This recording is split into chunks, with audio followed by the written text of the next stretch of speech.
पुढची बातमी बघा. ठाकरे गटाचे नेते भास्कर जाधव यांनी विरोधी पक्ष नेते पदावरून सरकारवर निशाणा साधलाय.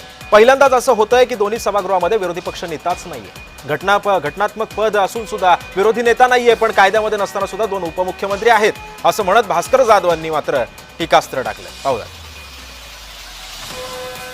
तुमच्याकडे जर एवढं पाशवी बहुमत आहे आणि संख्येनं जर आम्ही कमी आहोत तर तुम्हाला आमची निवड करायला काहीच हरकत नाही विरोधी पक्ष नेत्यांची, कारण तुमच्याकडे संख्याबळ मोठ्या प्रमाणात आहे. परंतु सरकार घाबरू नये, सरकार भिवू नये. सरकारला हे माहित आहे की पलीकडे संख्याबळ जरी कमी असलं आणि आमच्याकडे संख्याबळ जास्त असलं तरी सुद्धा सरकारी पक्षाची पापं मोठी आहेत.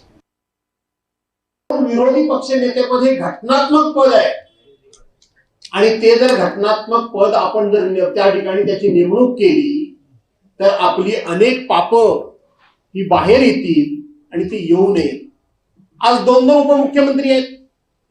घटनेमध्ये कुठेही उपमुख्यमंत्री नेमण्याची तरतूद नाही, कायद्यामध्ये नाही, नियमामध्ये नाही. संविधानाचा ठायी अपमान करणाऱ्या सरकारबरोबर, कुठल्याही प्रकारची लोकशाहीची मूल्य न पाळणाऱ्या सरकारबरोबर आम्ही चहा पाण्याला का जावं?